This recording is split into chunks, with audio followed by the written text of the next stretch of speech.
Today's topic of choice. I'm a doctor of physical therapy, I'm a certified emergency first responder, and I'm a recovering non-gamer. I think the sum total of what I played growing up was some Oregon Trail, a little bit of Zumbini's Logical Adventure, and like 10 minutes of Ocarina of Time when one of my cousins got fed up with a boss that she couldn't beat. Do you know how hard it is to try and beat that water temple boss running in a circle? You need WASD to run in a circle? My first real game was Dota 2 because I wanted to give myself something nice and easy with a community well known for being very welcoming. But since diving headfirst into that deep end, I've captained and drafted for an amateur Dota team. I've directed and educated a group of stats people. I've done in-game statistics. I've worked on site at Dota and Smash summits. I've worked at a lot of Smash tournaments. And somehow found the time to play way too much Dota, Guild Wars, Warframe, Melee, Street Fighter 4 over 5, and Guilty Gear.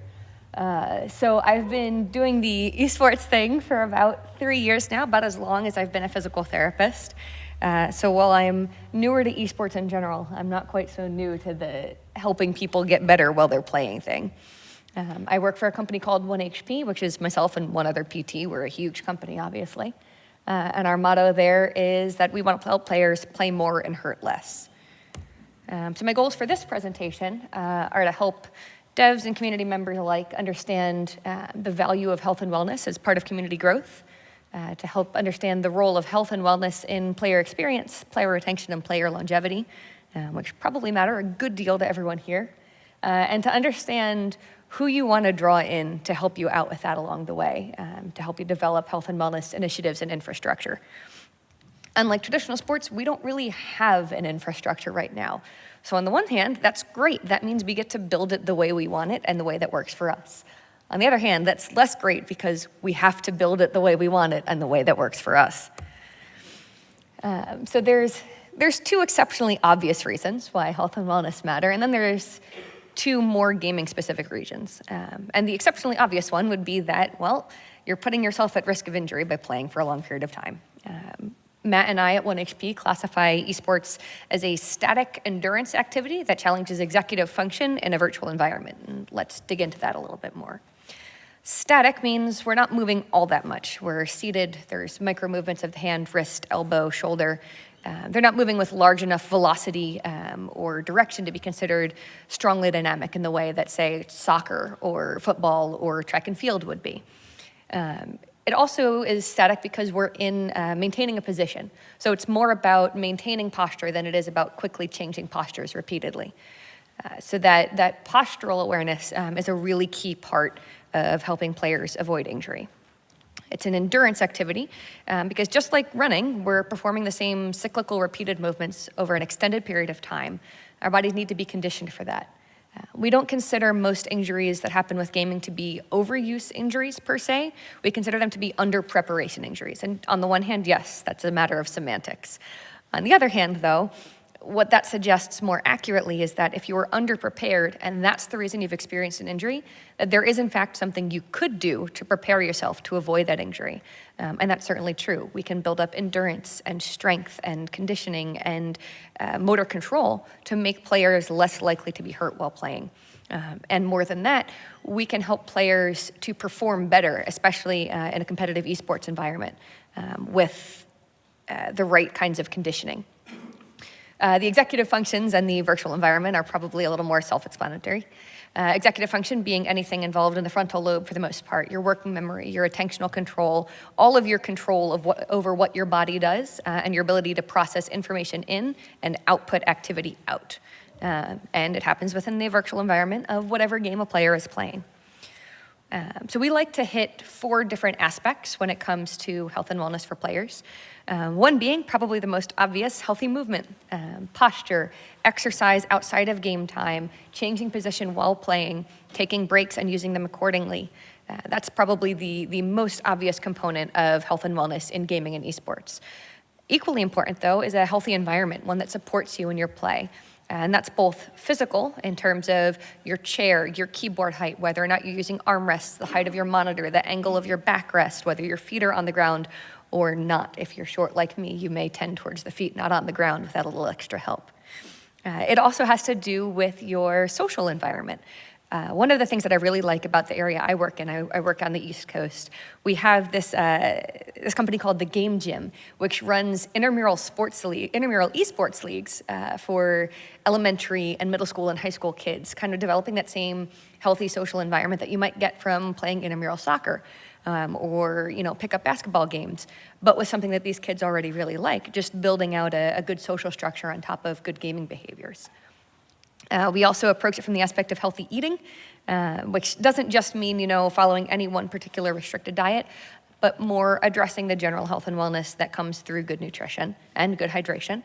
And then the last piece being healthy thinking, your mindset about how you're playing, your ability to be mentally resilient, to recover from setbacks, from things that cause you distress while you're playing. Those are kind of the more obvious aspects of health and wellness in terms of why somebody might be interested in them. But if you are specifically designing games, you may be interested in why does health and wellness matter to my specific gaming community other than, well, they don't get injured, and if they're not injured, they can play more. For one thing, it can significantly contribute to player experience and player retention. For another thing, it's really important, especially if you're trying to get integrated into an esports scene, to retain and develop top-tier athletes and streamers. It also can help you develop kind of those tier 2, tier 3 teams and organizations that really want to contribute to the community, but aren't quite at that top level just yet. That being said, obviously developing an esports ecosystem is not viable for every game there is, and that's totally fine. Developing a community, though, that's not only viable, that's essential for every game there is.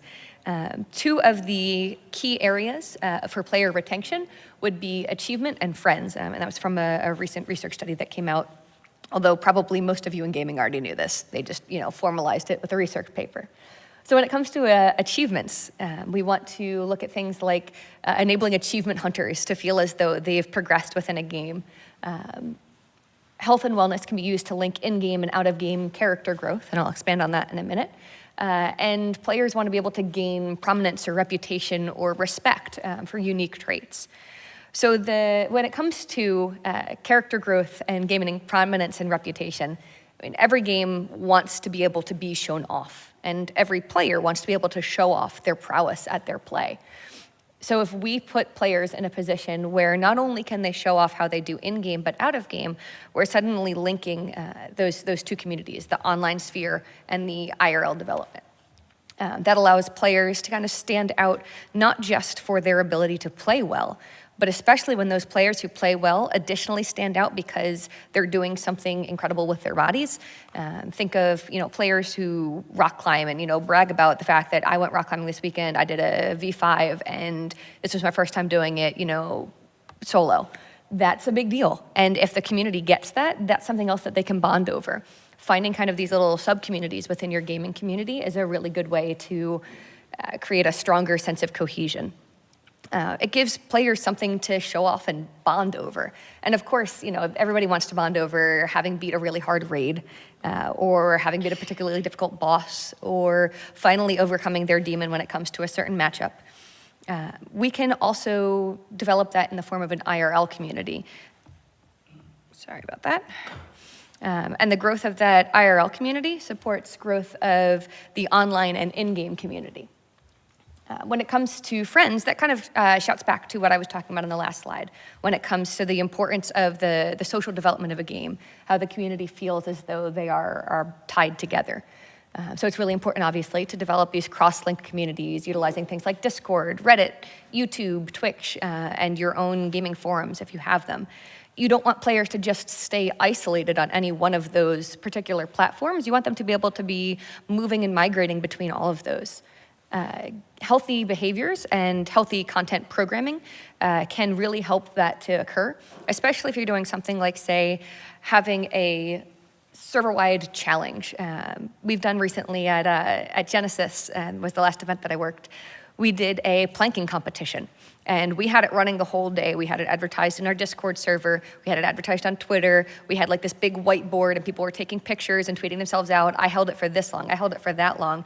And so all the while these pools are going, and people, of course, are going 0-2 in pools, there were people who would come over after they went through pools, kind of just wander through the vendor area, would find us and be like, oh, I can do this. This is a thing I can do. So even on those occasions where your players are feeling less successful at an in-game behavior, giving them an out-of-game behavior that they can also control, again, makes them feel more successful. That shouts back to achievement. Health and wellness behaviors are also really key for community development. Look at what's happening right now with the Fit FGC movement. Look at what's happening with EXO Academy. So EXO Academy is kind of neat. It's a bit of a unique subset in that they're developing within the FGC community this team that specifically sponsors 2 female players per 4-week cycle before a big gaming event, like Final Round this weekend. During those 4 weeks, the players work with an individual coach. They have special coaches. They had me. I have to be honest that I have some bias here.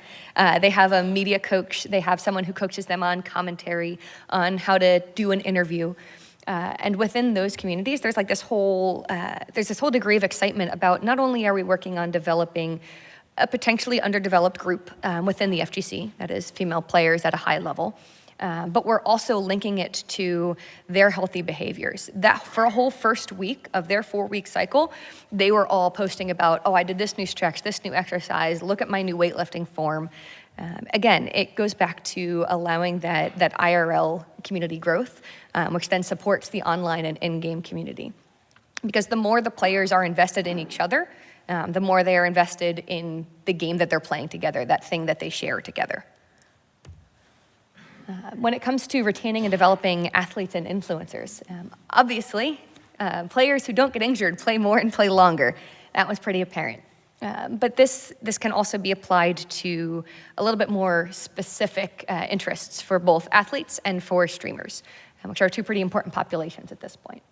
When it comes to influencers or streamers, involving healthy behaviors and healthy gaming content, that gives them an opportunity for a new kind of variety streaming. It's not just the game that they're playing, but they can also be showing off, oh, here are the stretches that I do between games to make sure that I can play these 8-10 hours that I'm streaming for you. Here are the exercises that I do to keep myself healthy on my off days. Here are the healthy behaviors that I engage in that make me able to do what I like to do. It allows for increased community interaction, again, especially when it comes to developing some kind of competition. A good deal of people who play video games like to compete at them. A good deal of us like to feel as though we've done something exceptional or special. So having, a friendly rivalry, a friendly competition is absolutely a really easy way to develop that. And again, that allows you to build it across multiple platforms, Discord, Reddit, YouTube, etc. It also can contribute to the development of parasocial relationships. On the one hand, we want to be cautious about the degree to which streamers develop parasocial relationships with their communities and vice versa. You don't ever want streamers to feel as though they are obligated to their communities, and we don't want gaming communities to feel as though a streamer is closer to them than they actually are, in the sense that we don't want an unhealthy connection between the 2 of them. But healthy gaming behaviors promoting not only physical health, but also mental health is a really good way to kind of establish a healthier parasocial relationship while still maintaining that degree of community integration and getting players interested in playing this game that their favorite streamer is playing. Again, if they're interested in that person, they'll be interested in what they're doing. If they're interested in what they're doing, they're playing that game. When it comes to more of the esports sphere, there's been an increased emphasis on not just injury prevention, but on performance enhancement in the last couple of years. And I can say that pretty confidently because I've worked with a number of teams in the past couple of years, and the questions I was getting went from, okay, how do I treat the fact that I've been sitting with horrible posture all this time, and how do I deal with this wrist injury, and how do I deal with the fact that I got really mad at the international and kicked a curb because I was so mad we got knocked out, and now I think I may have broken my toe. That was a unique one. How do we go from that? We've now progressed to, how do I use these healthy behaviors to make myself a better athlete? How does this contribute to my ability to play at the highest level? We've got teams like LA Valiant and the Immortal Squad have their own physical therapist who does individualized programming for each player, not only addressing their specific injury prevention needs, but also their overall health and wellness, working with a nutritionist to develop their healthy eating habits, working with a local gym to develop a good routine for them, just something simple that they can do together. That allows the team to have a bonding activity that isn't solely directed by, we must scrim on this game together, we must play this game together and develop specifically in game. It allows for a more organic connection between them, which in turn allows for more comfort playing together in a competitive environment. And when it comes to health and wellness for athletes in particular, developer investment can really lead the way. So most recently, Hi-Res partnered with a local hospital that will be doing basically esports health screens for their players at the beginning of seasons, which I'm super excited about. Other people may not geek about that quite as much as I do, but I will say that that's really key because we're kind of crossing that gap between the esports community and the medical community, and allowing the medical community to develop along with the gaming community. That's something that I'm going to hit on a little later in the presentation as well, but for now I'll just say it's really important that the healthcare professionals who become involved in gaming, who are contributing to the development of health and wellness programming within gaming and esports spheres, that they have the degree of understanding of what your community is and what your community needs. Which means it's also really key for developers and communities to be expressing that, to be able to have a clear sense of identity and to be able to express that identity. So for an example, the Multi-Blade community is clearly and distinctly able to play just about anywhere. That is a key part of their community identity. They are adaptive, they are flexible, they are able to make it work in places that gaming possibly maybe should not actually work, like bathrooms. But you know what? That's them. That's what they do. That's who they are. The Fit FGC movement is kind of a similar subset. The idea that players are being known not only for their skill in-game, but I'm known because I have made this improvement to my life. I have lost this weight. I have gained this muscle mass. I have been able to do this new thing that I could not do previously. That's really key to developing a well-integrated community too. So what are some of the ways you can start to incorporate health and wellness programming within your game, whether or not you are an esport, whether you're competitive or